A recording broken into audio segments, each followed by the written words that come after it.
అందరికీ నమస్కారం. శ్రీనివాస్ చెప్పే కథలకు మీకు స్వాగతం.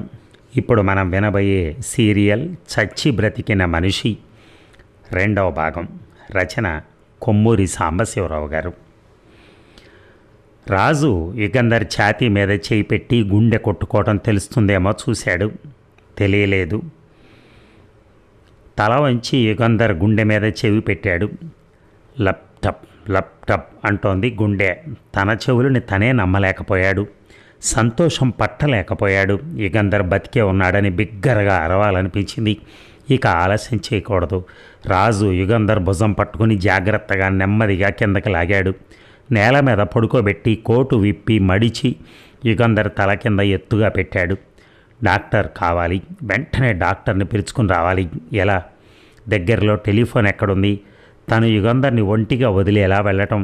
ఆ హంతకుడు మళ్ళీ వచ్చి యుగంధర్ని చంపేస్తే? యుగంధర్ని ఒంటిగా వదిలి వెళ్ళటానికి వీల్లేదు. రాజు క్రిజ్లర్ కారు దగ్గరికి పరిగెత్తాడు. డాష్ బోర్డు కింద తీగలు లాగాడు. స్విచ్లోంచి ఊడి వచ్చిన 2 తీగలని కలిపి బిగించి సెల్ఫ్ స్టార్టర్ లాగాడు. ఇంజన్ స్టార్ట్ అయింది. వెంటనే కారు మైదానంలోకి పోనిచ్చాడు. యుగంధర్ దగ్గరగా ఆపి అతి కష్టంతో నెమ్మదిగా యుగంధర్ని కొంచెం లాగి వెనక సీట్లో పడుకోబెట్టాడు. ఆ తర్వాత కారు స్టార్ట్ చేసి 60 మైళ్ళ స్పీడులో పోనిచ్చాడు. ఇటు అటు చూస్తున్నాడు, ఎక్కడైనా డాక్టర్ బోర్డు కనిపిస్తుందేమో అని. గిండి ప్రాంతాలకు కారు చేరుకుంది. డాక్టర్ శ్రీనివాసన్ అనే బోర్డు చూసి రాజు సడన్ బ్రేక్ వేశాడు. ఒక్క ఉరుకున కారులోంచి దిగి గేటు తెరిచి తలుపుకున్న కాలింగ్ బెల్ స్విచ్ మీద వేలు నొక్కి పెట్టి ఉంచాడు. 2 నిమిషాల తర్వాత తలుపు తెరుచుకుంది. ఎవరు? ఈ అర్ధరాత్రి ఏమిటి గొడవ? అడిగింది 40 ఏళ్ల స్త్రీ. డాక్టర్ గారు ఉన్నారా? నిద్రపోతున్నారు. లేపండి ప్లీజ్, త్వరగా, ఎమర్జెన్సీ. లేపటానికి వీల్లేదు, ఆసుపత్రికి తీసుకెళ్ళండి ఎమర్జెన్సీ అయితే, అందామె. మీతో వాదిస్తూ నిల్చోటానికి వ్యవధి లేదు, త్వరగా డాక్టర్ని పిలవండి. ఏమిటయ్యా నీ దబాయింపో? అర్ధరాత్రి వచ్చి గొడవ చేస్తావేంటి? వెళ్ళో అని ఆమె తలుపు మూసేయబోయింది. రాజు తలుపు ముయ్యకుండా కాలు అడ్డం పెట్టి దయచేసి డాక్టర్ని పిలవండి అన్నాడు.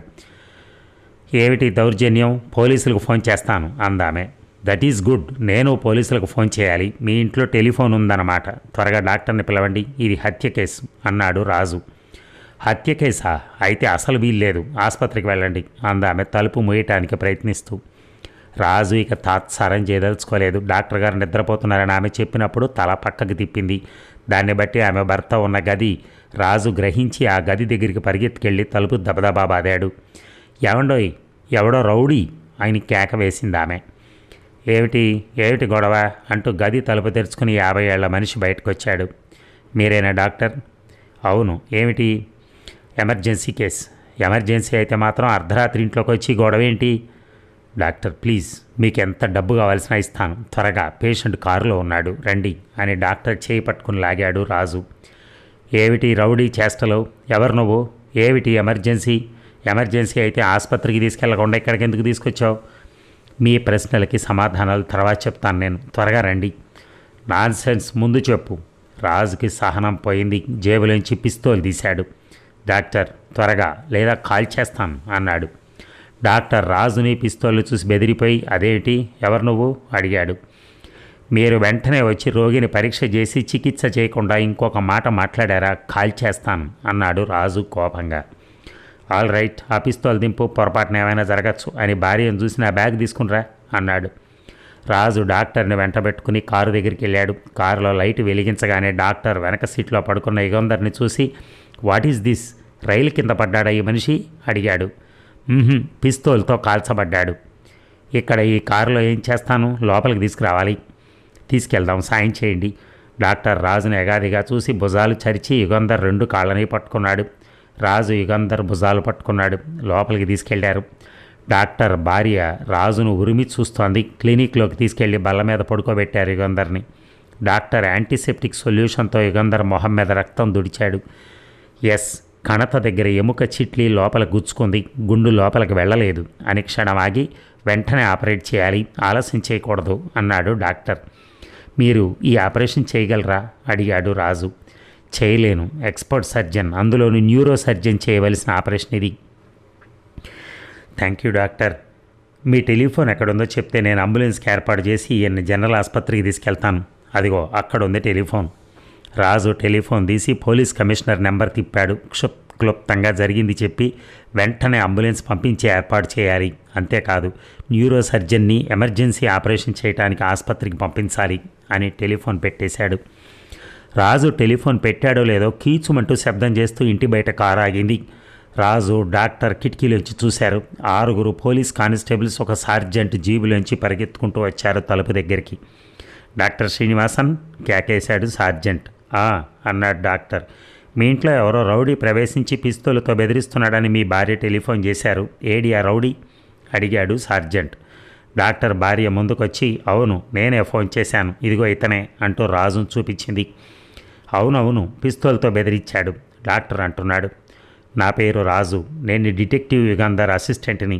యుగంధర్కి పిస్తోలు గుండు దెబ్బ తగిలింది, ఇక్కడికి తీసుకొచ్చాను. రోగిని చూడటానికి డాక్టర్ బద్దకించేటప్పటికీ పిస్తూల్తో బెదిరించిన మాట అబద్ధం కాదు. ఇప్పుడే నేను పోలీస్ కమిషనర్కి టెలిఫోన్ చేశాను. పోలీస్ కమిషనరే స్వయంగా వస్తున్నారు. మీరు ముందు ఈ రోడ్డు మీద పూనమల్లి వైపు 1 మైలు దూరం వెళ్ళండి. నెంబర్ 114 ఇల్లు తర్వాత ఖాళీ స్థలం ఉంది. ఆ ఖాళీ స్థలంలో ఒక కారు ఉంది. ఆ కారులో 2 శవాలున్నాయి. ఉన్నత పోలీస్ అధికారులు వచ్చేటంత వరకు అక్కడ కాపలా ఉండండి అన్నాడు రాజు. సార్జెంట్ అనుమానంగా రాజును చూశాడు. మీకు నా మీద అనుమానంగా ఉంటే 2 కానిస్టేబుల్స్ని ఇక్కడ కాపలా ఉంచండి చెప్పాడు రాజు. మీ మీద అనుమానం ఏం లేదు, మిమ్మల్ని గుర్తుపట్టాను. మీరు చెప్పిన స్థలం మా డివిజన్లోంది కాదు. మీ డివిజన్ అయితేనేం కాకపోతేనే మీరు దర్యాప్తు చేయటం లేదు కదా, కాపలా ఉంటారు అంతేగా, వెళ్ళండి, మీ మీదకి ఏ తప్పు రాదు అన్నాడు రాజు. సార్జెంట్ తల ఊపి జీపు కారెక్కి వెళ్ళిపోయాడు. నిజంగా గాయపడిన మనిషి డిటెక్టివ్ యుగంధరా అడిగింది డాక్టర్ భార్య. రాజు తల ఊపాడు. క్షమించండి, ఫలానా అని మీరు ముందే చెప్తే ఇంత గొడవ చేసేదాన్ని కాదు అందామె. రాజు చిన్నగా నవ్వి సిగరెట్ వెలిగించి డాక్టర్ వైపు తిరిగి యుగంధర్ గారికి ప్రమాదం ఏమైనా ఉందా అడిగాడు. లేదనుకుంటాను అన్నాడు డాక్టర్. 10 నిమిషాలు గడిచాయి. ఆలోగా డాక్టర్ యుగంధర్కి ఏదో మందు ఇంజెక్ట్ చేసి వచ్చాడు. నిమిషానికోసారి రాజు గదిలోకి వెళ్ళి యుగంధర్ని చూసి మళ్ళీ గుమ్మం దగ్గరికి వచ్చి వీధి వంక చూస్తున్నాడు, ఇంకా అంబులెన్స్ రాలేదేమిటని. అంతలో ముందు అంబులెన్సు, వెనక పోలీస్ డిపార్ట్మెంట్ స్టేషన్ వ్యాను వచ్చి ఆగాయి. స్ట్రెచర్స్ తీసుకుని అంబులెన్స్ బేరర్స్ దిగారు. పోలీస్ వ్యాన్లోంచి కమిషనర్ ఏసీ ఇన్స్పెక్టర్ స్వరాజ్యరావు దిగారు. రాజు, యుగంధరేరి అడిగాడు కమిషనర్ ఆదుర్దాగా. యుగంధర్ని స్ట్రెచర్ మీద పడుకోబెట్టి అంబులెన్స్లో ఎక్కించారు. హత్య జరిగిన చోటుకి వెళ్ళి కేసు ఛార్జీ తీసుకోండి, మేము క్రిజ్లర్లో ఆసుపత్రికి వెళ్తాం చెప్పాడు కమిషనర్ స్వరాజ్యరావుకి. ఇక మర్నాడు సాయంకాలానికి కానీ యుగంధర్కి స్పృహ రాలేదు. ఒకసారి కళ్ళు తెరిచి తెల్లని గౌన్లు వేసుకున్న నర్సులని, తెల్లని కోట్లు తొడుక్కున్న డాక్టర్లని చూసి మళ్ళీ కళ్ళు మూసుకున్నాడు. రాజు సంతోషంతో యుగంధర్ మంచం దగ్గరికి జరిగాడు. డాక్టర్ రాజు భుజమ్మే చేయేసి ఇప్పుడు ఆయన్ని పలకరించకండి, ఇప్పుడే స్పృహొస్తోంది అన్నాడు. అరగంట తర్వాత యుగంధర్ మళ్ళీ కళ్ళు తెరిచాడు. మంచినీళ్ళు కావాలని చెప్పాడు. నర్సు 4 స్పూన్లు గ్లూకోజ్ నీళ్లు నోట్లో పోసింది. నేను ఇక్కడికి వచ్చి ఎంతసేపు అయింది అడిగాడు. నర్సు డాక్టర్ వైపు చూసింది. ఎలా ఉంది, బాధ ఏమైనా ఉందా అడిగాడు డాక్టర్ యుగంధర్ని. కొద్దిగా ఇక్కడ అని తల చూపించాడు యుగంధర్. డాక్టర్ యుగంధర్ నాడి బ్లడ్ ప్రెషర్ పరీక్ష చేసి గుడ్, ఇంకొక వారం రోజుల్లో పూర్తిగా కోలుకుంటారు అని రాజుని దగ్గరికి రమ్మన్నాడు. రాజును చూడగానే యుగంధర్ చిన్నగా నవ్వి ఆ కుర్చీ ఇలా దగ్గరికి లాక్కుని ఏం జరిగిందో చెప్పు అన్నాడు. హంతకుడితో తను కలిగిబడిన విషయం యుగంధర్ని ఆసుపత్రికి తీసుకురావటం వివరంగా చెప్పాడు రాజు. హంతకుడు తప్పించుకుపోయాడన్నమాట. హత్య చేయబడిన ఆ యువతి యువకులెవరు? ఇన్స్పెక్టర్ స్వరాజ్యరావు దర్యాప్తు చేస్తున్నాడు. నాకు తెలియదు, నేను ఆయన్ని మళ్ళీ కలుసుకోలేదు. ఇక్కడే ఈ ఆసుపత్రిలోనే ఉన్నావు అన్నమాట నిన్నటి నుంచి. నేను కాదు, నువ్వు రోగిష్లా ఉన్నావు. ఆ మాసిన గడ్డం, చెదిరిన జుట్టు, నలిగిన బట్టలు, నిద్ర లేక ఎర్రబడి పీక్కుపోయిన కళ్ళు. వెళ్ళి ఇన్స్పెక్టర్ స్వరాజ్యరావుని రమ్మని టెలిఫోన్ చేసి నువ్వు ఇంటికి వెళ్ళి విశ్రాంతి తీసుకో, నాకింకేం ఆపదలేదు అన్నాడు యుగంధర్. రాజు వెళ్ళిపోయాడు. అరగంట తర్వాత స్వరాజ్యరావు వచ్చాడు. వెల్ మీది చాలా మొండి ప్రాణం యుగంధర్. అంత దగ్గరలో పిస్తూలు పెరిగితే ఇంకొకళ్ళకైతే తల అప్పుడే పగిలిపోయేది. అదృష్టం గుండు ఎముకకు రాసుకుని అవతలకు పోయింది అన్నాడు స్వరాజ్యరావు. అవును, మొండి ప్రాణం కనుకే ఇంతకాలం బతుకున్నాను. ఆ కేసు మీరు దర్యాప్తు చేస్తున్నారటగా, వివరాలు చెప్పండి. స్వరాజ్యరావు జేబులోంచి డైరీ తీసి అప్పుడే రంగంలోకి దిగుతున్నారన్నమాట. కనీసం వారం రోజులైనా మీరు పక్క మీద ఉండాలని డాక్టర్ చెప్పాడు అన్నాడు. యుగంధర్ నవ్వి నేను పక్క మీదే ఉంటానులేండి చెప్పండి అన్నాడు. ఆ మైదానంలో ఉన్న car number MSP 17272 Austin SY Ranganath అనే పేరున రిజిస్టర్ చేయబడింది. ఇక కారులో హత్య చేయబడిన ఇద్దరిని గురించి, అతని పేరు సుందర్ శ్రీరామ్, ఇంజనీరింగ్ వర్క్స్లో సుందర్ పర్చేసింగ్ ఆఫీసర్, నెలకు 300 జీతం. మైలాపూర్లో శివగ్రామణి వీధిలో నెంబర్ 78 ఇంట్లో మేడ మీద ఒంటిగా ఉంటున్నాడు. అవివాహితుడు, వయస్సు 28, బీఏ పాస్ అయ్యాడు. సొంత ఊరు నెల్లూరు. అతని తండ్రి ఆ ఊళ్ళో వకీలు. 2 ఏళ్ల నుంచి సుందర్ ఈ ఊళ్ళో అదే కంపెనీలో పనిచేస్తున్నాడు. అదే ఇంట్లో ఉంటున్నాడు. ఆ యువతి పేరు వినయ, వయస్సు 18, బీఏ చదువుతోంది. ఆమె తండ్రి గవర్నమెంట్ ఉద్యోగి, రెవెన్యూ డిపార్ట్మెంట్లో సూపరింటెండెంట్. పేరు తనికాచలం. శివగ్రామణి వీధిలో నెంబర్ 198 ఇంట్లో ఉంటున్నాడు.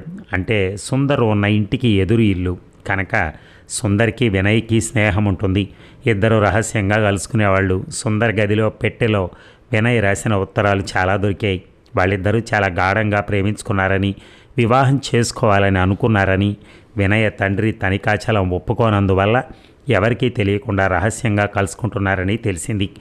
ఇక హత్య జరిగిన రోజు సాయంకాలం తను పనిచేస్తున్న ఆఫీసులోనే పనిచేస్తున్న ఎస్వై రంగనాథ్ అనే అతన్ని అడిగి సుందర్ అతని ఆస్టిన్ కారు తీసుకున్నాడు. ముందు వినయతో ఏర్పాటు చేసుకుని ఉండాలి.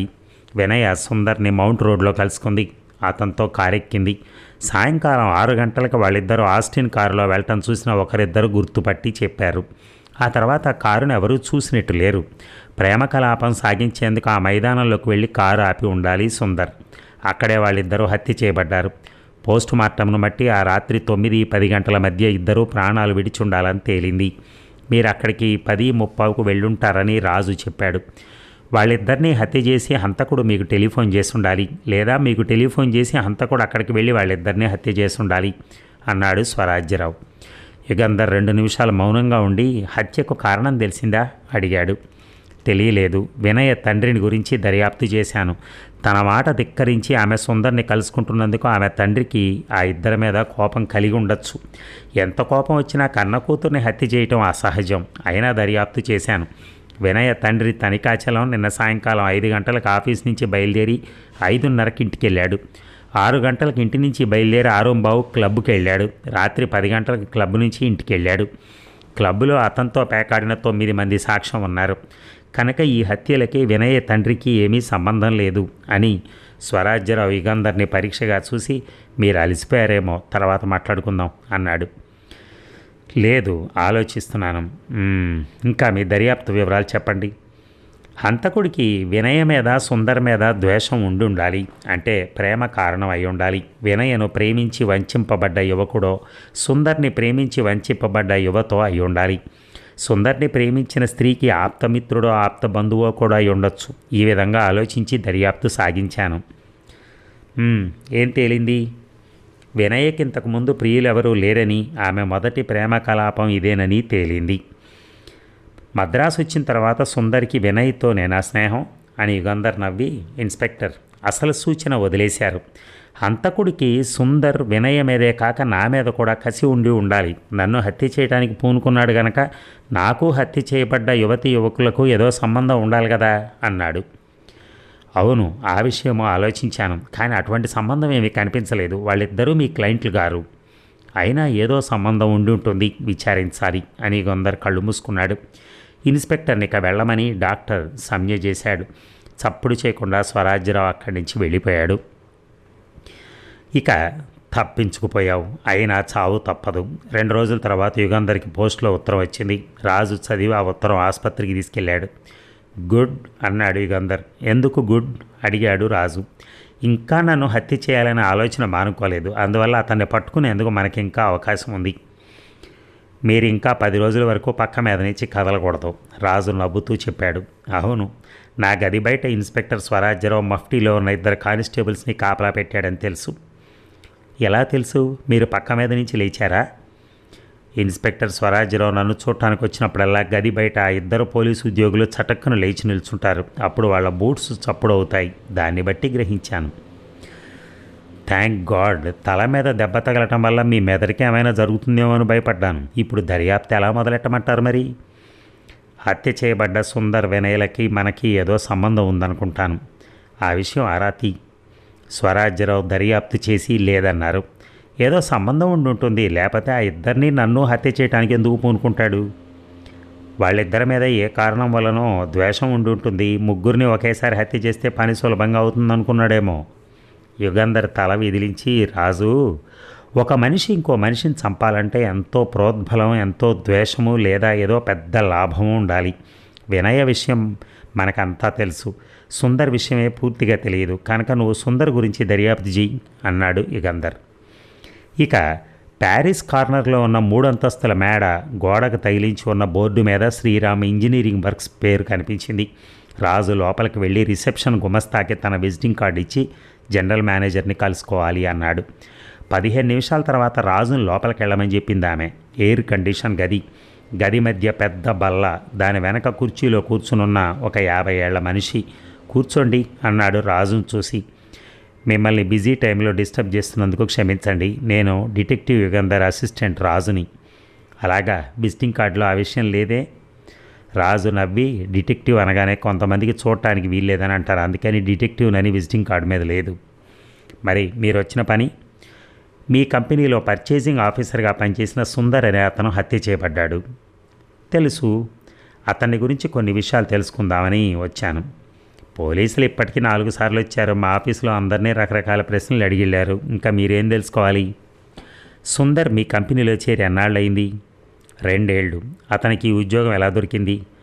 మేము అడ్వర్టైజ్ చేసుంటాము, అతను అప్లై చేసుంటాడు. ఆ విషయం మీకు నిశ్చయంగా తెలుసా? మీ కంపెనీలో చేరకముందు ఎక్కడ పనిచేశాడు?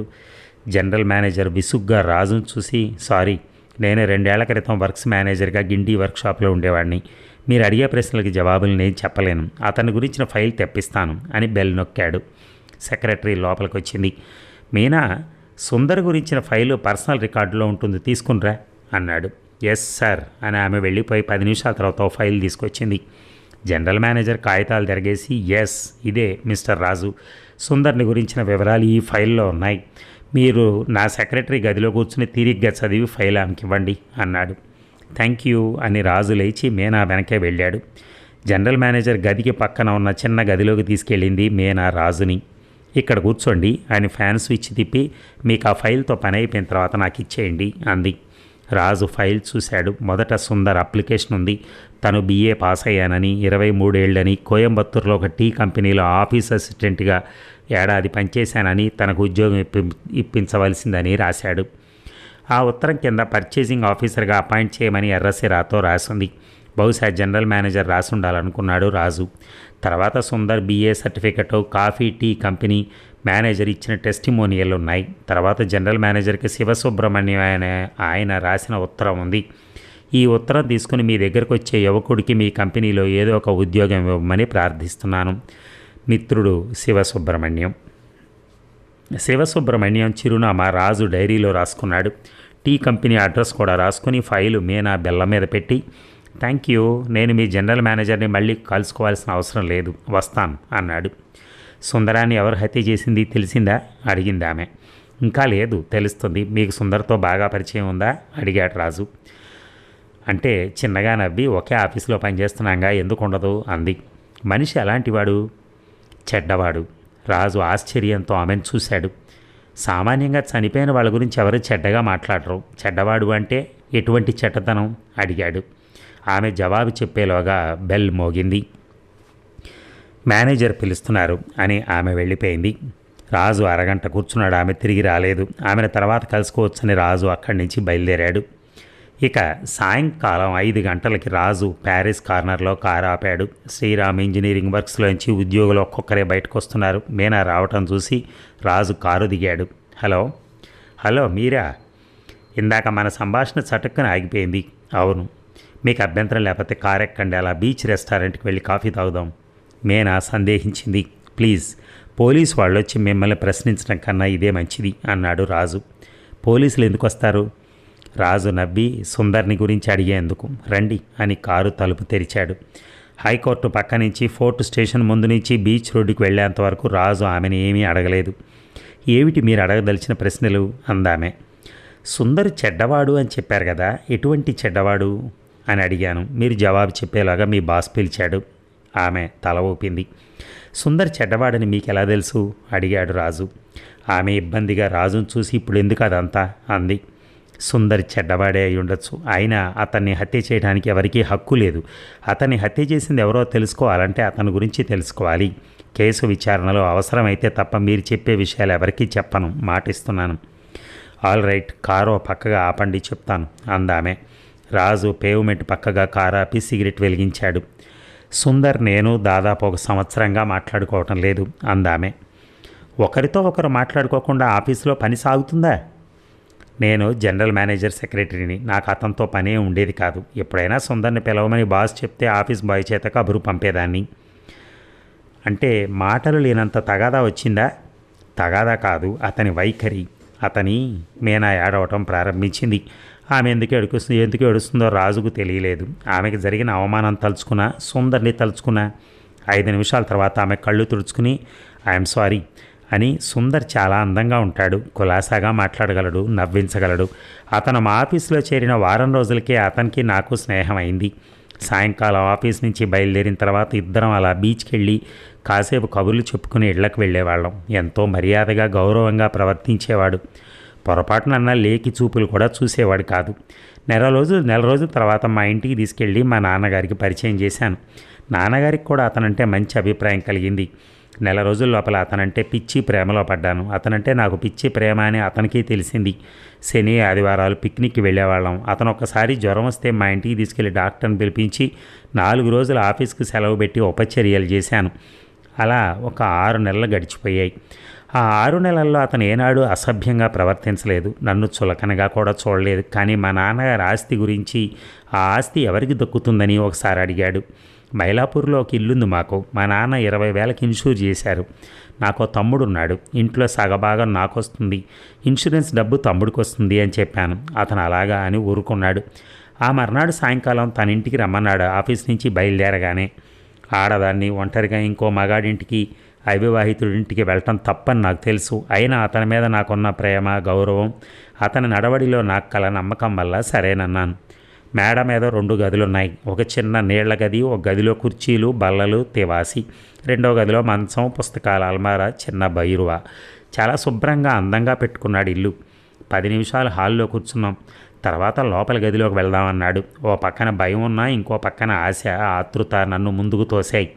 గదిలోకి వెళ్ళగానే అతను నన్ను కావలించుకొని నేను ఆ మాటలు ఆపేసి కళ్ళు మూసుకుంది. 5 నిమిషాలు మౌనంగా ఉండిపోయింది. వివేకం తప్పని వద్దని చెప్తున్నా అతని ఆకర్షణకు లొంగిపోయాను. అతనికి నా శరీరం ఒప్పజెప్పేశాను. బాగా చీకటి పడిన తర్వాత అక్కడి నుంచి బయలుదేరాను. ఆ వేళ నుంచి ప్రతిరోజు సాయంకాలం ఆఫీస్ నుంచి అతనితో అతని ఇంటికి వెళ్ళేదాన్ని. ఏ ఒక్కరోజు ఎన్నడూ పొరపాటునైనా ప్రేమ అనే మాట కానీ, పెళ్ళి అనే మాట కానీ అతని నోటి వెంట రాలేదు. నేను ప్రస్తావించకుండా అతనే పెళ్లి విషయం ప్రస్తావిస్తాడని ఎంతో ఆశించాను. అతనికి పెళ్ళంటే ఏమిటో తెలియనట్టు ప్రవర్తించేవాడు. నేనే ఒక రోజున అడిగేశాను. విరగబడి నవ్వాడు. పెళ్ళెందుకు అన్నాడు. పెళ్ళనేది లేకుండా ఇద్దరం సుఖించడానికి అవకాశం ఉండగా ఇంకా తతంగం దీనికి అన్నాడు. ఎంతో బతిమాలాను. ఇలా ఎన్నాళ్ళో సాగదని, పెళ్లి చేసుకోకుండా రహస్యంగా అతనితో ఉండటం చాలా నీచంగా ఉందని చెప్పాను. పెళ్లి చేసుకోవటానికి అభ్యంతరం ఏమిటని అడిగాను. డబ్బు అన్నాడు. బాగా డబ్బున్న యువతిని తప్ప ఇంకెవరిని పెళ్లి చేసుకోను అన్నాడు. నాకు చాలా కోపం వచ్చింది. నాకంత డబ్బు లేదని తెలిసి ఎందుకు నన్ను అని అడిగితే మళ్ళీ నవ్వి పెళ్లి చేసుకుంటానని పొరపాటునైనా అనలేదే అన్నాడు. అంతే, అతనితో ఇక మాట్లాడలేదు, చెప్పింది మీనా. మరి ఈ భాగం ముగిద్దామా? మళ్ళీ రేపు కలుద్దాం. Thank you. ఇంకొకటి చివరిలో, మీరు ప్రతి వీడియోకి గనక లైక్ కొట్టినట్టయితే అందరూ ఆ లైక్ వలన ఆ వీడియో చాలామందికి వెళ్తుంది. మీరు శ్రీనివాస్కి సాయం చేసిన వాళ్ళు అవుతారు. ఒక్కటి గుర్తుపెట్టుకోండి. Thank you.